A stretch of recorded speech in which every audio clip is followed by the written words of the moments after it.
let's get this started. I do have quite a bit of material, and so I talk fast by default, but I'm going to hold all questions to the end, and hopefully I'm going to leave a little less than 10 minutes. So we'll see what happens.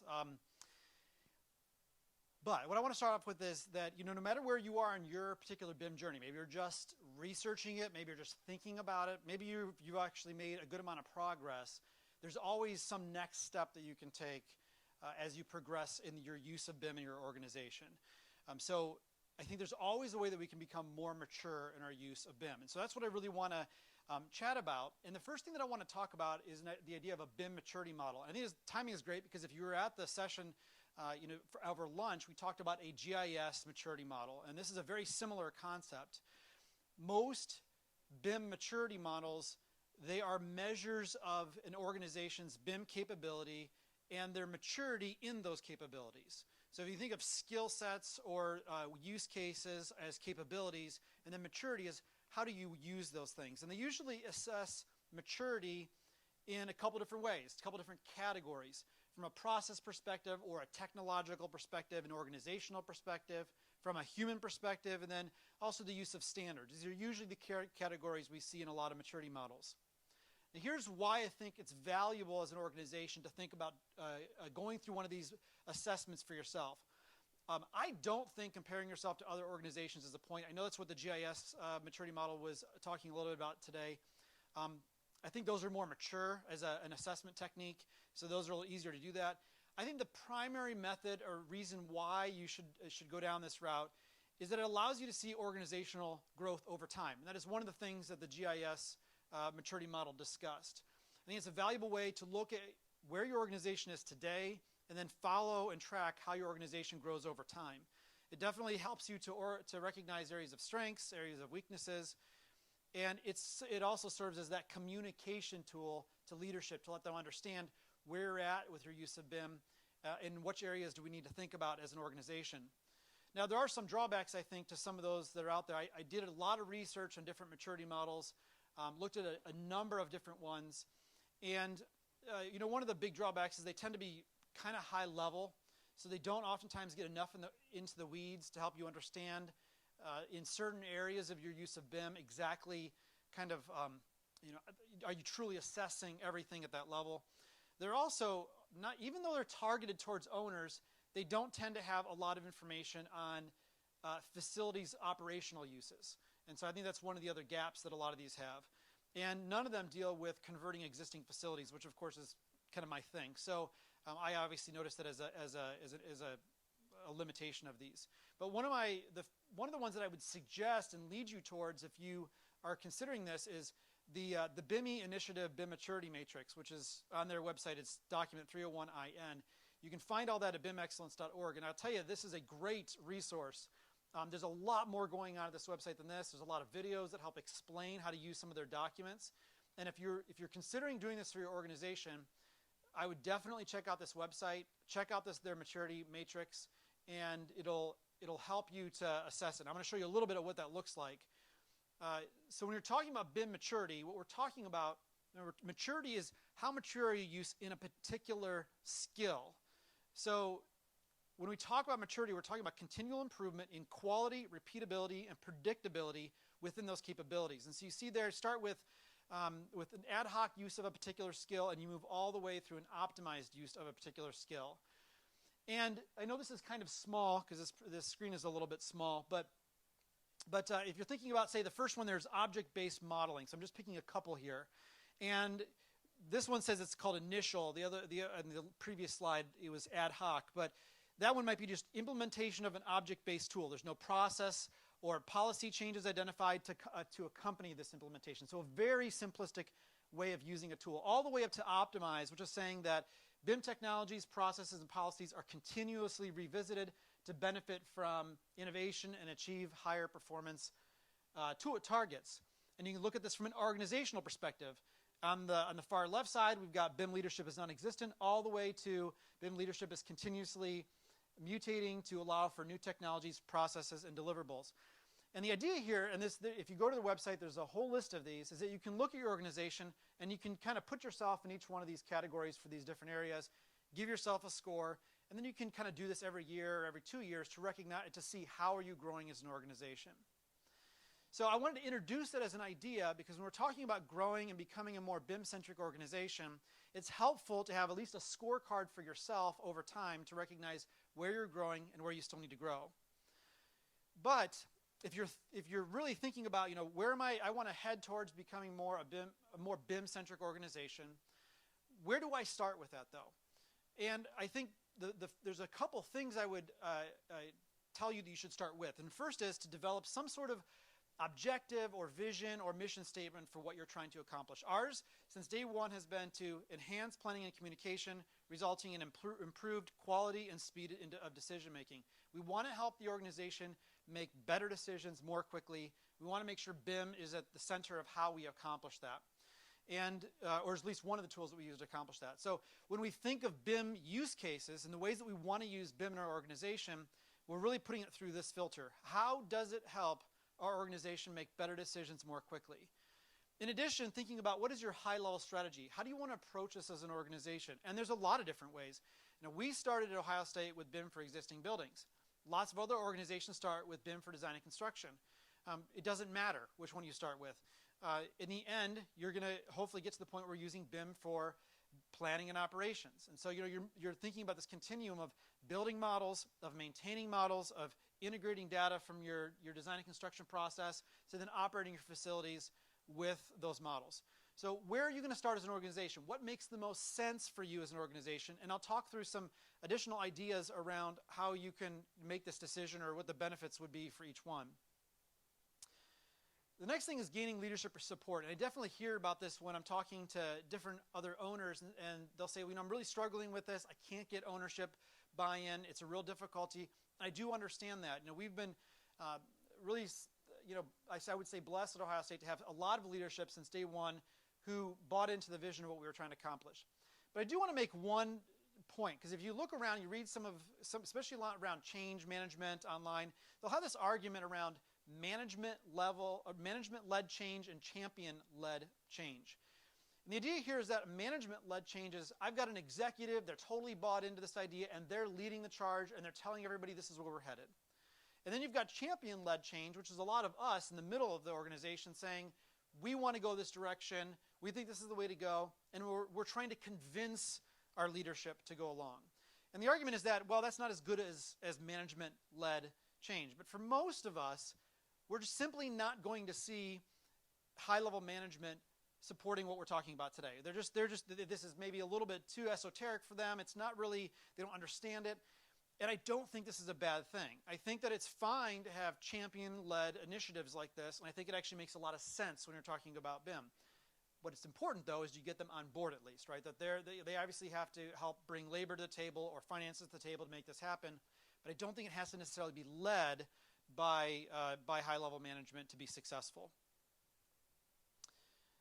The next piece is developing some sort of training plan. So it doesn't really matter, once you've decided, I'm going to start with requiring BIM in my projects, or I'm going to start using some of the models that I've gotten from projects, or I want to start converting some of my existing facilities.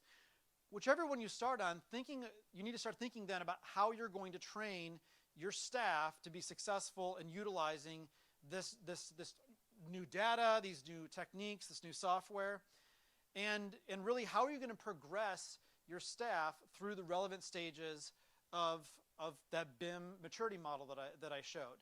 And it's not just about using Revit, right? It's also, if you're talking about design and construction, it's how do project managers manage projects that are more heavily involved with BIM processes and BIM workflows and BIM deliverables.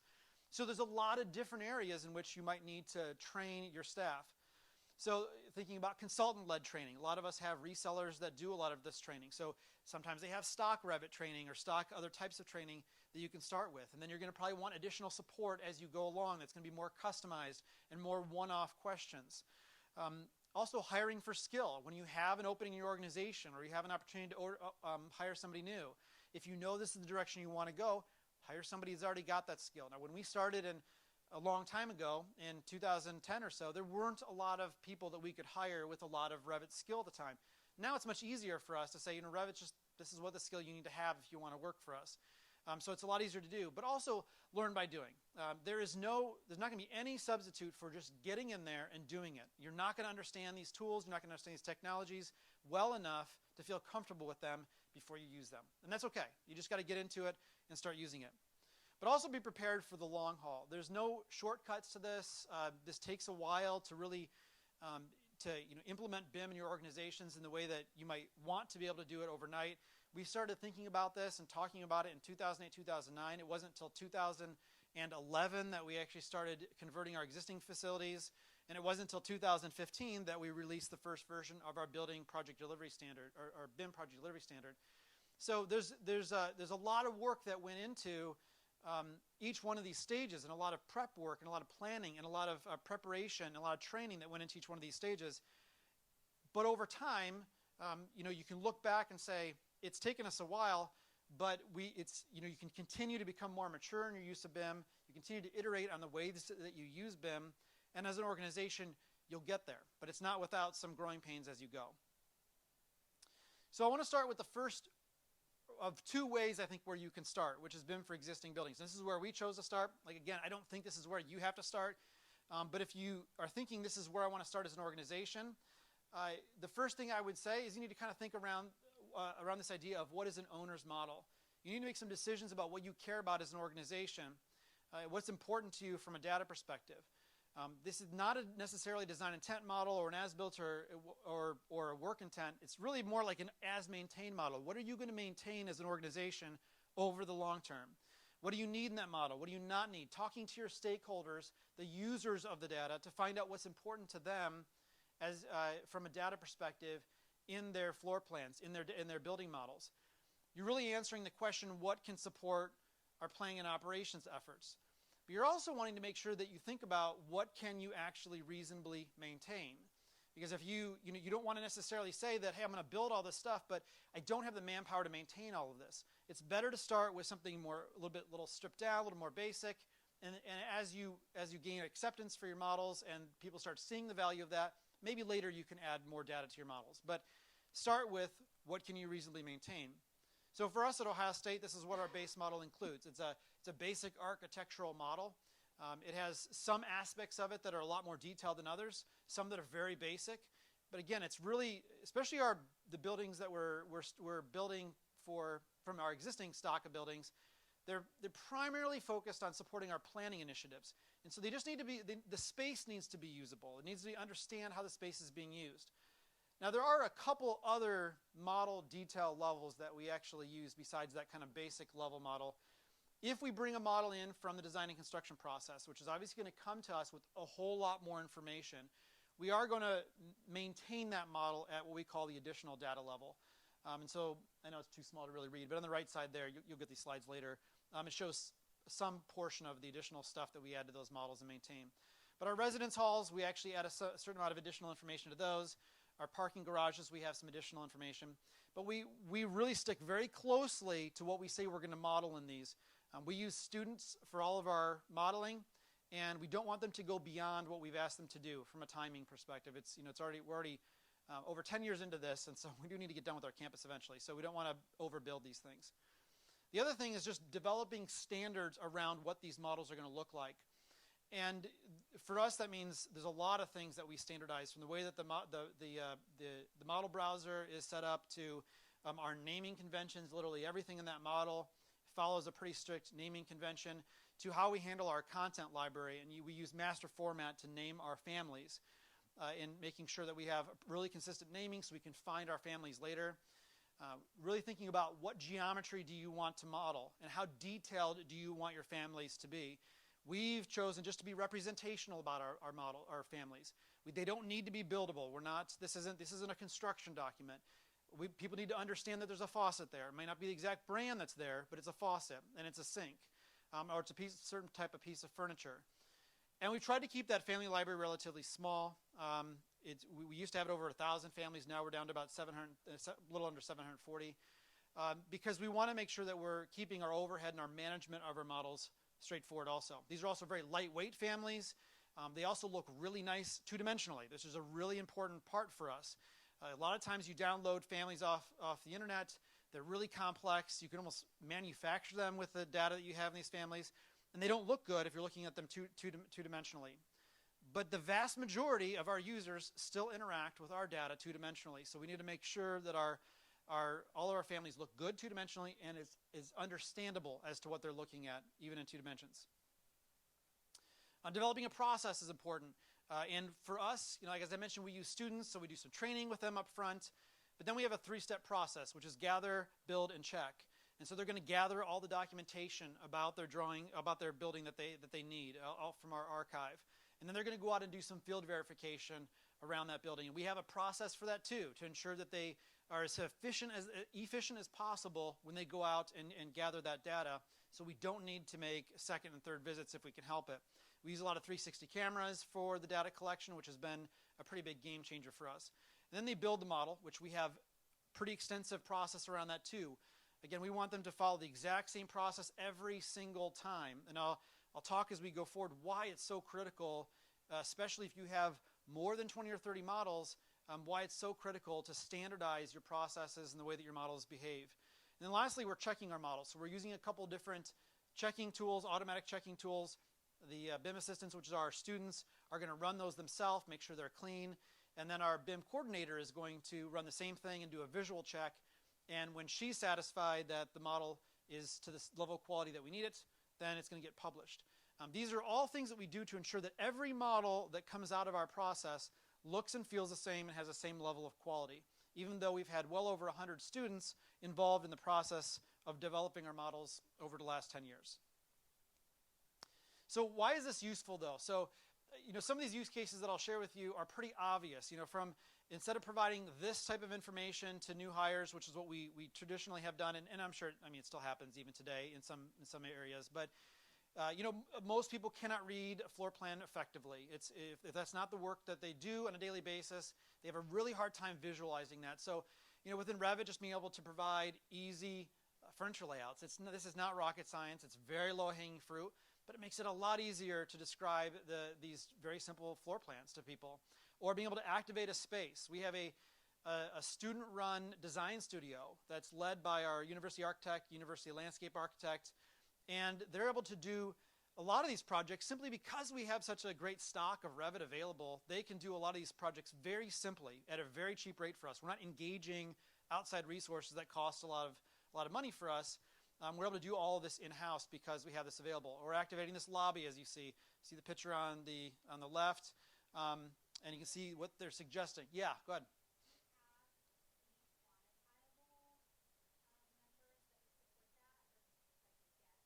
Of what? Well, yeah, not hard numbers. What I can say is that we originally, when we started doing some of these use cases, we compared it against, we had some quotes from how much it would have cost us to go out to have an architect do it. And so there are a couple of anecdotal stories I can say where internally we spent less than $500 in labor, and some of those were in like the $40,000 and $50,000 that we were going to get charged by a firm to do the exact same work. So the delta is extremely large typically because firms typically won't take our models. They want to build their own models. They want to, they've got really expensive software. Our software is dirt cheap or free most of the time because we're an educational institution. Not Autodesk software. Don't get me wrong there. Y'all know this. But our rendering software typically is really inexpensive, so we save a lot of money there. But a lot of it is anecdotal. And sometimes there's no money available even to do the thing, right? So if you think about that particular situation, these are very early conceptual design ideas that somebody wants to throw around, and they don't have money at all to even consider it. But maybe this is something that they want to take to leadership, or leadership wants to take to a donor, and we can provide this at no cost to them so they at least can get started on an idea. We use it for donor recognition, and this is internally and external signage.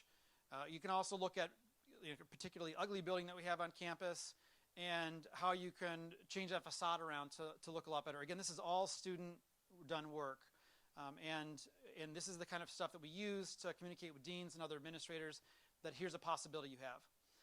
Another thing that is used for is, and I'll mention this a little bit more also, is that we're not the only ones that are working in a BIM environment on our campus.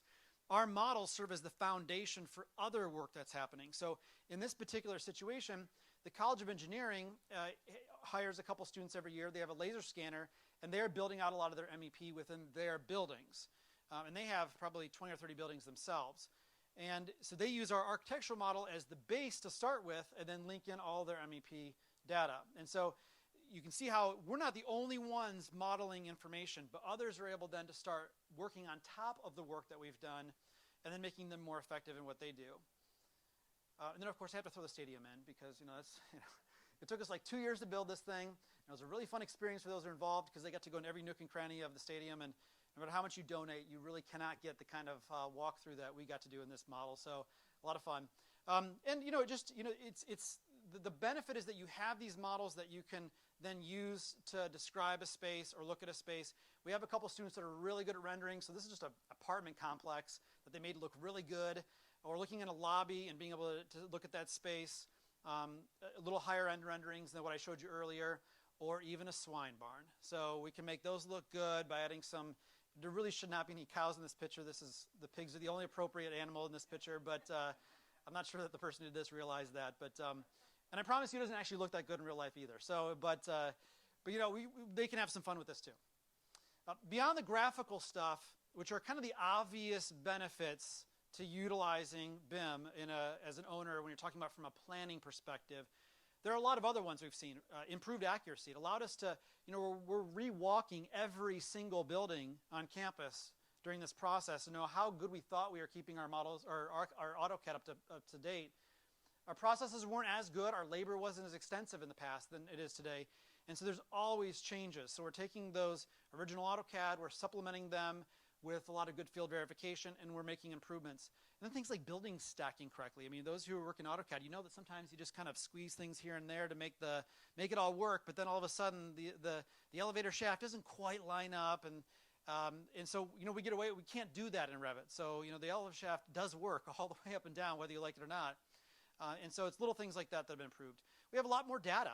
We have external data. You understand how the exterior of the building is built. You know where windows are actually placed horizontally. We have information about ceilings and floors. We think it's a little easier to update a Revit model as compared to AutoCAD. So we think it's a little bit quicker as far as from a process perspective. Now, that's a little,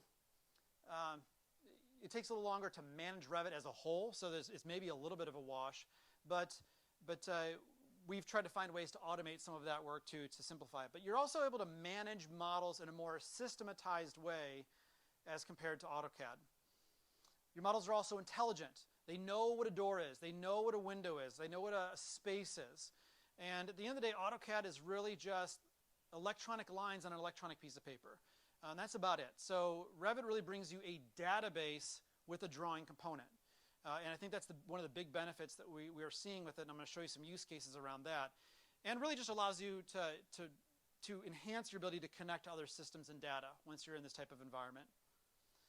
As I already showed you, it really serves as a future foundation, not just for other work that others within the university might be doing, but as we do other projects, and maybe there's just a partial renovation of a space, or maybe we're just doing an MEP type project, and we receive a model from that, we can start integrating all of that work.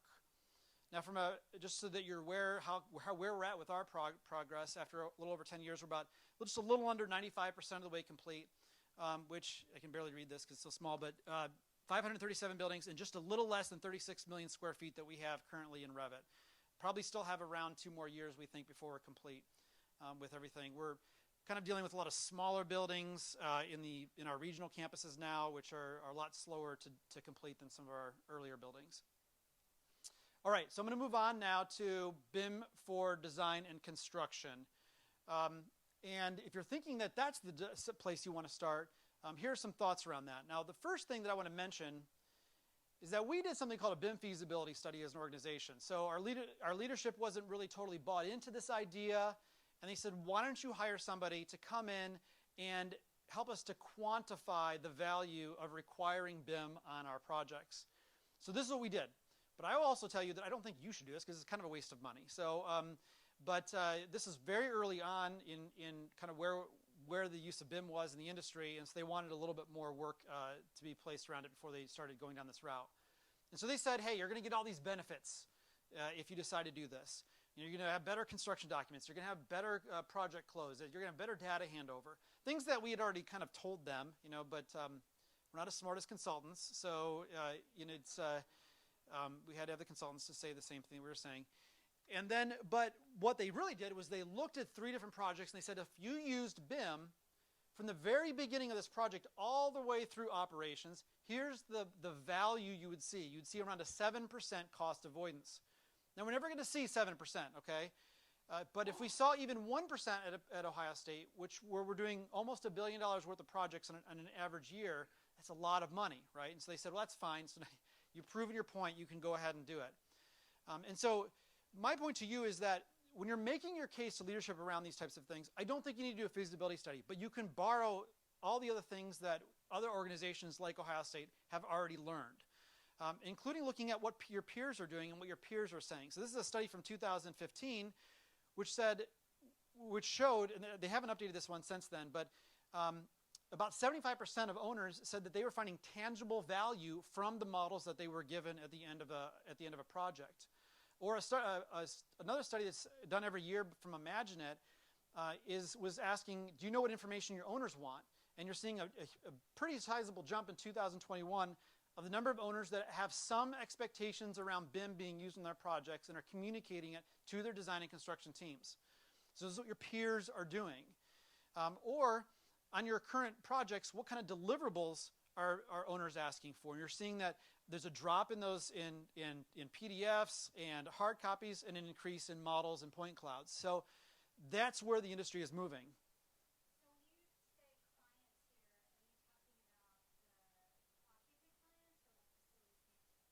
I would say facilities management, so the primary owner that's actually executing the project, yeah. So use this type of information, right? If you're an organization which isn't quite there, you're talking about requiring BIM, but you're having a hard time getting a buy-in on that, these are the types of information you can use to your benefit.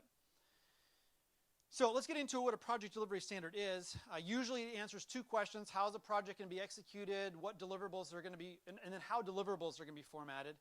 At Ohio State, we're not prescriptive about how to run a project. We're just descriptive. We want you to use BIM in these ways. You're going to tell us how you're going to accomplish that. But we do focus heavily on turnover documentation and how we want that turned over to us. So how do you develop one? And we put an RFP out, which is that first step of scoping you'll see up there, which again, kind of small. But we ended up working with Messer, with Andy, who's here, I guess he stepped out. But and Brian Skirpak, who was with Canada Design at the time, and they came in and were our consultants to help us develop the standard. And the first 2 steps were all about generation of data and discovery of data. And they spent a lot of time a little bit over a year collecting information about our environment. What did it look like? How was it working? And then at the end of that, they developed a standard. And that was our first BIM project delivery standard in 2015. We also developed an implementation plan, which I'm going to talk about, which is that execution phase. And then we've been in that analysis phase now for a long time, where we continue to refine the standard over time. But those 2 stages I mentioned that they helped with is really around understanding the current environment. What kind of data and deliverables do we need, and when do we need them? What is painful with the existing design and construction process, the handover process? What is working? And really collecting all that information together. And they did a lot of work to document the way that data moved through our organization, the kinds of data that we use, what systems were they in, who was using it, how were they using it, who was an editor, who was an owner of that data, who was just a viewer. But really spending time making sure that all of the stakeholders that might touch any part of the design and construction process were involved in those questions really helped us later to get buy-in into our final result, because they felt heard, they understood what we were trying to accomplish, and they knew that we were trying to meet their pain points and their needs. So there are a lot of key outcomes. These are all going to be somewhat similar to what our feasibility study said, but a little more expanded. I'm just going to focus on a couple. We really wanted to ensure that this standard helped reduce the total cost of operations and ownership for our buildings. That includes reducing the cost of design and construction too. In addition, we wanted to make sure that we had a way to leverage all this data that gets developed during a BIM-enabled project and getting it into our existing technologies, our existing systems. And then, which is kind of boring, but I mean, all the contractual stuff that needed to change, because those are there were legal things that we had to take into consideration to ensure that we could actually meet the expectations of a BIM standard. What's in our BIM standard? It's a very simple standard. It's around 25 pages long. This is a goal of ours, is to keep it very simple, very easy to understand, and very accessible to design and construction teams. We wanted to make sure that they had the ability to actually meet the expectations that we were putting out. We didn't want something that was so complex that no one would be able to understand it or actually meet it. So it just has use cases. This is what the use cases we want you to use. I'm not going to tell you how to do them, but this is what we want you to do. We talk about the different participant roles. Most of it is around what deliverables we want and how do we want you to develop those. Now, if you want to see any of the stuff related to this, it's all at that website there. Everything, it takes a little while to find it on that website, and if you have some trouble, just shoot me an email and I'll give you a hand on it. But all of the BIM-related documents are going to be there, including a lot of the tools that I'll talk about. So what are the deliverables that we care about? First thing is a BIM execution plan. Within 30 days of the design partners being on board, we're going to have our first deliverable of that document. And the point of this document is simply to have a communication tool. We want to make sure that they understand what's in our standard and that they can communicate back to us how they're going to meet it. And this includes all sorts of things around how they're going to share the model and who's involved and what their contact information is and how you're handling coordinates so that they get it right based on how we want to do it, or how your floors are named so we ensure that they understand our expectations around that. So again, this is a way to communicate back to us that they understand what is expected of them. And then about 60 days after all the construction partners are on board, we're going to get an update of this document with all of their side of the information. In both cases, we're going to have a BIM kickoff meeting to make sure we sit down and talk through the document and make sure everybody's on the same page between us and the project team. Part of that document is an Excel spreadsheet that we call our LOD matrix of BIM deliverables. And this is our way of communicating to them, what do we want you to model, how detailed do we want that thing to be modeled, and then also what do we want data about. So that asset tag column on the far right is describing these are the things that I want data about. And so we want you to know right up front when you start the project, these are the things that you need to think about so that you can turn data over to us at the end of the project about these types of assets. Now let's go all the way to the end of the project, and when we get the vast majority of our documents that we care about. And the first thing that we get are our interim conformed design intent architectural and structural BIMs. So a lot of words, but what that means is that about 2 to 4 months prior to occupancy, we want to get an interim set of the architectural and structural models. And why this is important is that we want them to understand that their model must be maintained. This is the AE models, right? So these are design intent models. They must be maintained throughout all of construction. We don't want you waiting till the end to update them. And so we contractually expect that, and you're going to turn over these models a little early to us so that we can begin to use those from an owner's perspective. So that owner model idea that I mentioned, this is what those become. We go through a cleanup process with them, and they become our owner models. Then we get our regular record set, which is within 120 days at the end of the project, which is the full set of models that have been updated. And then we also get our asset data, which I'll talk about in a second. Now we do have some expectations around how those models are modeled. And I'm not going to read through all these. There's a couple more that you can see actually in the standard. It's only about a half a page. But things like you need to host those things that we want asset data about, you need to host them to approved levels. You can't use typicals or prototypes. You want everything modeled. Please don't use model in place if you can help it. So there's a lot of things that we say that we want you to do to improve the quality of the model and try to ensure that we don't have as much work to do cleaning it up. From an asset data workflow, we've started with Kobe. That was pretty much a disaster, so we don't do Kobe anymore. What we did is we ended up writing our own plugin for Revit, which you can download on that same web page if you want to see what it's like. You can use it yourself, and it aggregates all the data that we care about into basically a way to export it to Excel. Now, the one thing it doesn't do is they still have to go back to that LOD matrix, that spreadsheet, and find out, do we care about this asset or not? I mean, this is still the pain point here, is that they still have to go through there and figure out what we want and what we don't want. But at the end of 3D coordination, the AEs are going to do an export of all their data. They're going to pass it off to the contractor, and then the contractor is going to fill in things like model number, serial number, a manufacturer warranty start date, the asset tag that they ended up putting on that, and then that's going to get passed back to us to import into our CMMS.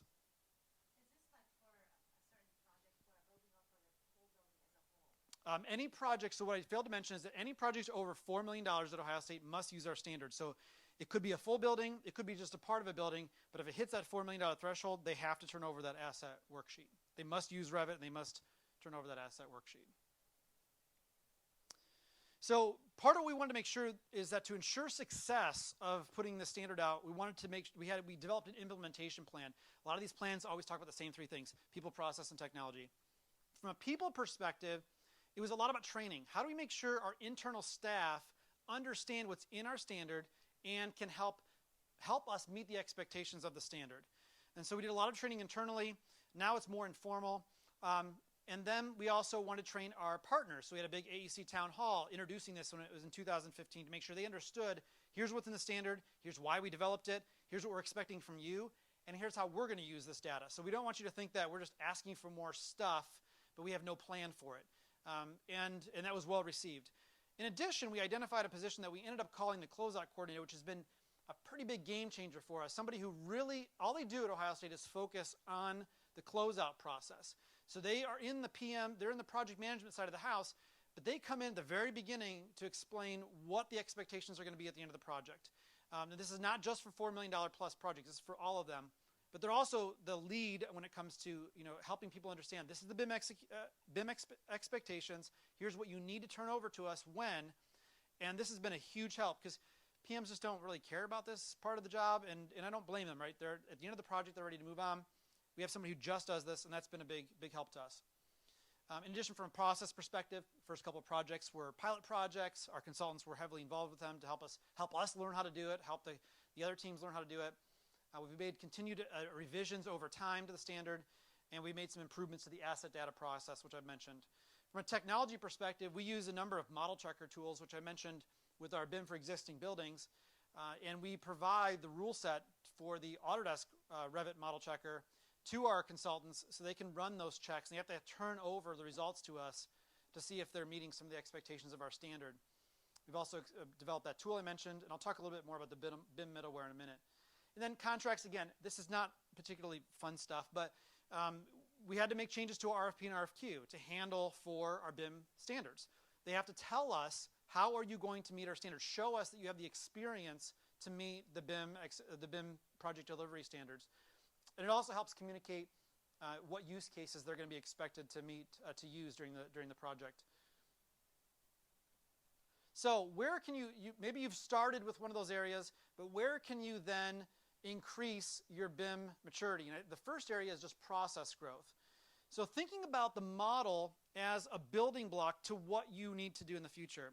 And some people say, like, I don't know Revit. I'm really uncomfortable going down any of the routes you mentioned because I don't have any experience with Revit. And I understand that.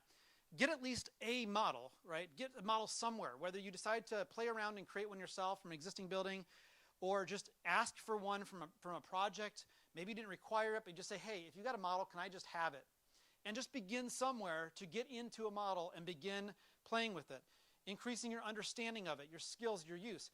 Maybe you just pick one building on campus that you're going to manage in Revit, even if all the rest of them are in AutoCAD, and don't give yourself the fallback of also managing a separate set of AutoCADs for that building, right? Just manage it in Revit, export out your AutoCADs, and start there. Just get comfortable with one building and start getting comfortable with the technology. Another thing to think about is that most of the use cases that I showed you are not going to be immediately available to you. Whether it's because you don't have the users out there that are aware of the technology or able to use it, or maybe you're not ready for it yet. But build it anyway. Start where you can, and over time, these use cases will find their way into your ecosystem. We've been doing this for a long time, and we still have lots of people still using AutoCAD for doing furniture layouts. But we have more and more people using Revit for furniture layouts. And I think it's going to keep happening for probably another decade or two. And then socializing your models. So, I think some of my job is just a marketing job, right? So helping get the word out about the technology you have available to us and the use cases, and helping people understand how they can use it. And from a project delivery standard, ours has evolved every single year since we put it out. We've made a lot of changes, from expanding the LOD matrix because the AEs wanted more detail in that, to some of the COBE and asset worksheet improvements I mentioned. and also finding a way to use the standard on projects that were under $4 million. So we heard from some of our internal PMs like, hey, I want to use this standard on a project under $4 million because I think it's really valuable, but I don't want to use all the use cases that you're suggesting. So we made some changes to that too. Big change that we made this year is that we're requiring all projects that are contracted after this year, or starting earlier this year, to use Autodesk Construction Cloud as their tool for collaboration. They must invite us into their instance, and they must publish their models to us on a weekly basis. So we're hoping this is going to solve a lot of issues we have with effective collaboration with our project teams, and we'll just kind of find out how it goes. We don't have a lot of language around it right now, and I think over the next couple of years we're going to have to refine this language as we understand the pitfalls of doing this and the pushback we're going to get from the AE community. From an owner's model management perspective, developing a way to take those models you get from the outside and bring them into your world. They're going to be very heavy, they're going to be very complex, and they're also going to be kind of messy. So, what are you going to do to clean them up? We do a lot of work to bring them into our environment and standardize them so they look and feel like the models that we built internally, but with more data. So that's a big piece of that. And then we've also moved to BIM 360 internally. So we all use BIM Collaborate Pro for the way that we manage our models, and I'll show you a couple of use cases and why we've done that internally. And the first piece of this is that as you continue to improve and increase your BIM maturity, it's how do you share your 3D models?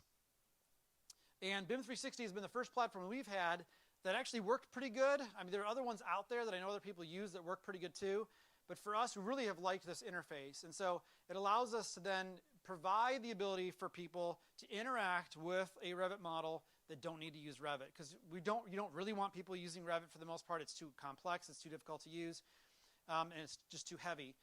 And people want to be able to access this data from their tablet and from their computer in an easy way. So being able to see MEP data, being able to do walkthroughs through spaces, and even be able to measure things, which for us is kind of a big deal because we don't have a system right now that's web-based that allows people to easily measure different things, and so they have to come to us for those types of questions if they can't use some other tool. The other big benefit of this is that it's providing internal collaboration. So at Ohio State, we're a bunch of different IT organizations, and so we have a lot of our customers who are using our architectural model like College of Engineering, but they're doing their own thing. So College of Engineering is developing their own MEP models. But we've got people in the Med Center developing their own furniture models and equipment models. Student Life is doing the same. And it's been a lot about just passing these models back and forth to each other through Box or some other method. And it's been a real big pain. So now we're all moving towards 360. We have a couple more departments to get in there. It's a little extra expense, but now we're all working in the same exact sandbox. We're able to all see each other's models, and we're able to increase our collaboration internally. But in addition, we're getting the skills we need to better collaborate externally. So we do some, especially in the Med Center, they do a lot of their own furniture and equipment planning in Revit for projects that are being designed by somebody else for brand new buildings and such. And so we struggle again. Can I get the most recent version of the model? No, you can't have it right now. So that's why we're requiring ACC to be used on every project, and why they have to publish every week, so that we can get those ongoing updates, and so we can effectively plan for equipment and furniture. Another way to increase your BIM maturity is extracting BIM data. So we recently implemented, right around the same time that we implemented BIM 360, was what we call the BIM portal. It's the product Clarity from Imagine It. It provides the ability to extract tons of information and data from these models. It also allows you to do a bunch of automation stuff, which I'm not going to talk about, but that does simplify our life also, and we're continuing to build that out. But you can get a lot of data out of the models that's been trapped inside the models since we built them. And we have 500 and something models, so it's not easy for us to aggregate a lot of the data that's in those models. For instance, and I know this is kind of hard to see, but this is just a listing of all the plumbing fixtures in a particular building. But not only that, we're able to take then the data that this has consumed and then visualize it in tools like Tableau and others, where we can see, show me all the plumbing fixtures for all the buildings, or show me all the plumbing fixtures for these 300 buildings. And we do get questions like that from time to time. These are all the doors that are in a particular building. This is the location of those different types of doors in that building. This is all built by this tool. One of the most interesting projects we had, which we got this request just a couple weeks after we finally loaded up the BIM portal, was a student was doing a project, a sustainability project, and wanted to know how many square footage of window glass there were on all of main campus, which is around, I don't know, like 600 or 700 buildings, right? And this is not a question we could have answered in the past, right? We had to go to every building and open it up and run a schedule and then, export that information, very time consuming. But instead, we were able to get all the data out of the system very easily and be able to provide that to them in an Excel spreadsheet. Now, we did find a couple of data issues as we were doing this that we're still working on cleaning up, but this is pretty close to accurate. But this is the power of having all this information in a model-based format. We can now get all of this data out of our models and be able to answer these very interesting questions that we wouldn't have even imagined. Yeah, this is the tool is from Imagine. It's called Clarity. And it goes through every model file to extract. Yeah, and it puts it into a database. Yeah, yeah. And I can talk to you more about just kind of more the details around that because there's a lot going on with that one. Another way to increase BIM maturity is systems integration. So we're working on how do we take our models and get them into GIS. This is a difficult thing to do. The technology doesn't quite work at scale when we're talking about in a web browser, so we're trying to figure out how to simplify our models and find ways to do this a little differently. Still a lot of experimentation around this one. We're also working this year towards trying to at least have a pilot project of something I want to call Building OS, which is just how do you've probably, the Smart Campus presentation, if you're here during the pre-conference, is an example of this. How do I bring lots of different information about my buildings into one location? We feel like the model is the most logical connective tissue for all that data. But there's a lot of work to make that happen. Tandem was one potential solution for that. ArcGIS Indoor is another solution we're looking at for that. This is all very early days as far as trying to figure this out. We finally feel like the technology is there that we can make this happen. And hopefully a year from now we'll have a little bit more to say about that. So I'm going to wrap up with some lessons learned, some things that I think, regardless of where you start with BIM and how you progress with BIM, here's some things that I think are really helpful. First is just to have proper planning and focus, like making sure you're thinking through how you want to approach it. I definitely talked to owners who said, yeah, I just started building some Revit models. I didn't have any standards. I built one. The next time I built it a little differently. And I understand, just trying to get into it and start it. But in some sense, you might get in 10 models in and realize that, boy, I should have done things a lot differently back in model 1 or 2. And I'm struggling now to manage all of these things in a much more systematized way, especially if you talk about wanting to pull data from your models. If they all have different family names and it's going to be really challenging for you to kind of rationalize and normalize that data. So really thinking through, what are your use cases? What do you want to do with it? What kind of data do you really need? What do you not need? What is the best ROI? Thinking about having effective training, whether you're using your full-time staff or students, or you're talking about how you're working with your PMs to get BIM on your projects. How do you document your your work and your processes? How do you train people on that? How do you get the level of experience in these tools up? But also expanding that training to the larger university. So we have all these models that we have. How do we help our end users use Revit? So as one of the services that we provide all of the folks in the university that have Autodesk licenses is we provide them Revit training, basic training, editing training, advanced training, so they can use our models more effectively in their workflows. Continual improvement is part of this. No matter where you start, you're going to learn things. You're just going to get better. We have lots of stories about how our processes changed over time. How our templates changed, just the way that we iterate our project delivery standard is a part of this. Standardization, as I mentioned, is critical from a process perspective to your naming conventions and your families. These are all really critical pieces for long-term success. At first, they won't, not having standardization, as I said, it's not going to be painful. But long-term, you're going to start finding that things get a little harder if you're not standardized. When you are standardized, you can really start talking about automation. So we use Celibri and Autodesk Revit Model Checker as tools for helping us automate some of our model checking and keeping the quality of our models high.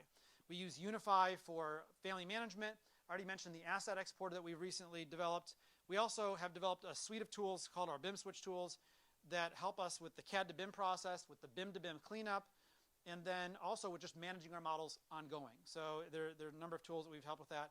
And then we have a lot of off-the-shelf plugins, like Clarity, which I mentioned. We also use Ideate software quite a bit, especially with our BIM to BIM cleanup process. And then we use also the BIMRX Cloud Manager to help manage our BIM 360 instance. So those are some of the tools that we use if that's helpful. Yeah.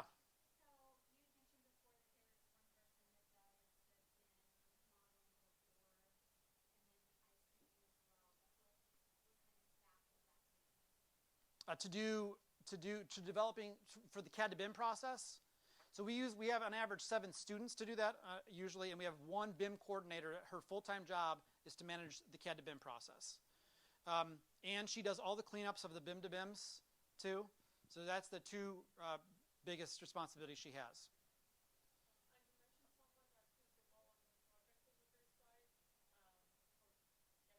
Yeah, so that's the closeout coordinator, yeah, and that's a different person altogether. Yeah, and that's actually on the project delivery side, which is not even my team. We work very closely with them. There used to be 2 people, 1 person just left. They're going to try to make it work with just 1 person. We'll see how that goes. But that's for, that's 1 person for, almost $1 billion worth of projects every year. It's not quite enough, but yeah. Yeah. Yes, everything. Yeah, so it's not just BIM. BIM is probably a pretty small part of their job because most of our projects are under $4 million. Actually, most of our projects are under $200,000. And they're still responsible for making sure we get all the deliverables from those projects too. So. Well, so we have an architectural part of my team, which has got a manager and 2 full-time staff. We'll be hiring another one actually 3 full-time staff. We'll be hiring another one this year. But they do more than just that. They manage all of our ongoing updates. They manage the CAD to BIM, BIM to BIM. They manage all the document management for all the projects at the end of the project, moving it into our archive system. And they manage all the room numbering for all of the projects on campus too. And they deal with BIM execution plans. So they're they have the primary responsibility to review those things when they come in. So there's a lot of responsibilities in that team. Yep. So you mentioned you have like more the standards and you do it in-house. Mm-hmm. Does that apply for when you get a vendor from outside consultants and you simplify it, or Yeah. you just requiring the outside consultant to follow your standards? No, the expectations we have on them are just kind of a half a page, like I mentioned, or just some things we want them to do so it's easier for us to clean it up. But we have a full BIM to BIM process which we go through to take that model and standardize it so it looks like our internal models. It just has a lot more data.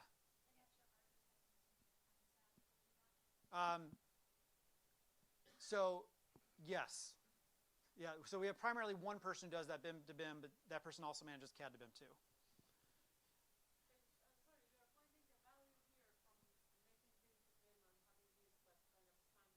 Yeah. Yep. Mm-hmm.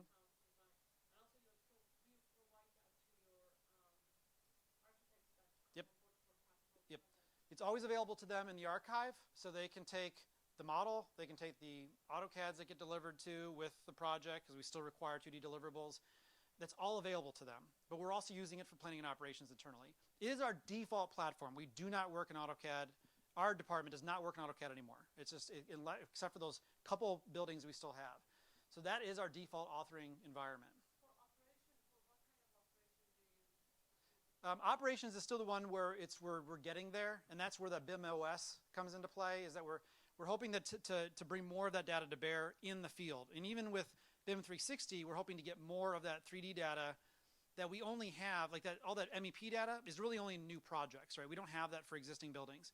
And so we're over the next year, we're going to be promoting that a lot more and trying to get it into the hands of more of our operations staff.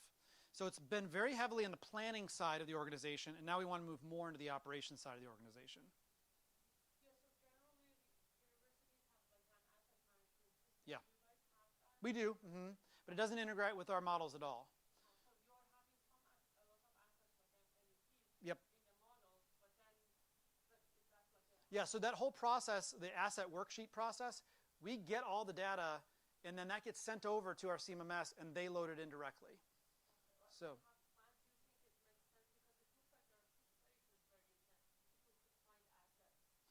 Well, the model itself, no one's going to the model to look for assets, really. When it comes down to it, they're really going to the CMMS, which has our asset data. That is the system of truth when it comes to assets.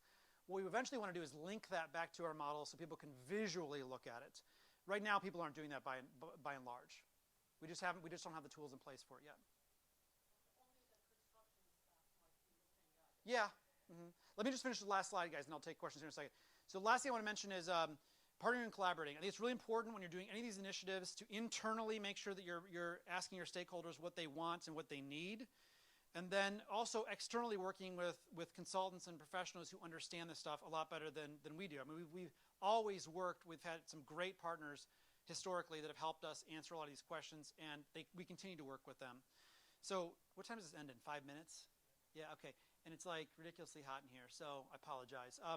But let's finish up with a couple more questions here. Yeah. Yeah, I mean, it depends. Do you want it hot or do you want it cold? That's your two choices. So, yeah.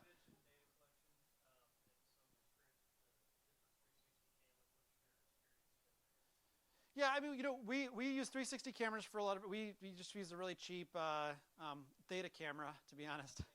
Yeah. And for most of our data collection for CAD to BIM, we just use the cheap $350 version. Now, those two right there, they go out and take a lot of 360 photos of rooms that goes into our space system. They use a little more expensive version of the camera because they're really concerned about how good it looks and a high pixel count. But I still think, what's that camera? Was that a $1,000 camera or something like that? Yeah. No. Not laser scanning is not. I mean, I don't have time. I have a lot of opinions about laser scanning, especially when you're dealing with just space data, and none of them are good. So, but I think it's valuable in some cases. It's not valuable for almost anything that we're doing currently. I think that it's just overkill, and a good 360 camera, a 360 image of a space is going to give you most of our users 95% of what they actually wanted. So.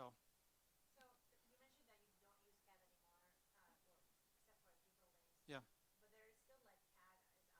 Oh yeah. Yeah, we push out. So we work within Revit, but we push out AutoCAD, PDFs. We also have DWFs. We have a lot of the formats because we know that our customers are using all sorts of different tools, and that's okay. Yeah, and so what about like if there's a project where I change to a model, do you go back to CAD and make the same changes in CAD? No, because everything starts in Revit, and we just push out CAD. So Revit is our authoring tool, and Revit allows you to very easily export out whatever format you want. So everything starts in Revit and gets exported out in a DWG, a PDF. Yeah. So we don't need to manage two different sets. Yeah.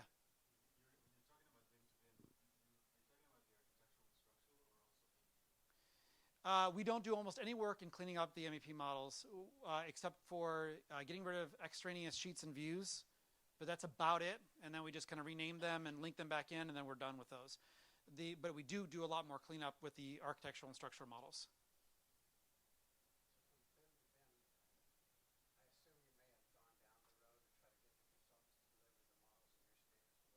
No, we'll never get there.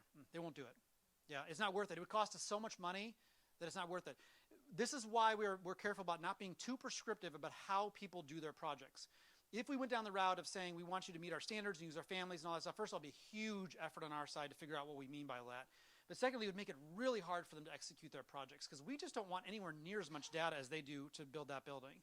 And so they would really struggle to actually meet our expectations. What they'd really probably do is they'd have to go through that same BIM to BIM process we do themselves at the end of the project before they turn it over, except that they're going to do it one time every couple years, whereas that's what we do every day. And they're not going to care as much about it either. So that's not the way we do business. We give them some expectations around some basic things we want them to do to make it easier for us, but by and large, we're going to do a ton of work ourselves. Between 1 and 2 weeks. Yeah. It depends. That's a whole different question. We've gone back and forth on whether we should change out families or not, and we still go back and forth on that issue. And it really depends on what it is and what we're trying to accomplish, because some things will switch out, some things we won't. Some things we'll rename and leave them exactly like they were before. Some things we won't rename. So that's a much larger question. And if you want to answer that, I'll actually hook you up with our BIM coordinator because she'll give you the really nitty-gritty on how we do that. Yeah, go ahead.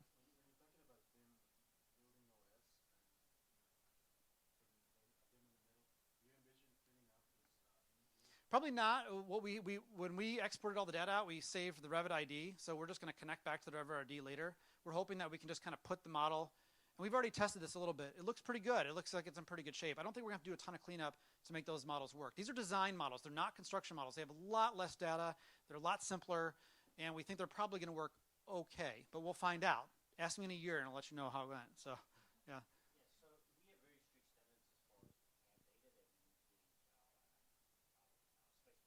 Yeah. Uh-huh. I've spent an inordinate amount of time trying to standardize that process. Yeah. It still requires a level of post-processing to get to the level that we need. Okay. What's your experience? We don't. We use DWFs into our space system. So and DWFs are pretty smart 2D drawings, and so we've never had an issue. So that'd be an interesting use case. Probably almost a plugin could be written for what you're suggesting, though, because you could probably get the data. It's just that it's not written the way you want it to right now. Maybe I'll take maybe just one last question. Anybody got a last question? Okay, that's good. Convenient. All right. All right. Thanks, everyone. Just make sure you do your survey, please, and do that for all of your classes, please. Thanks.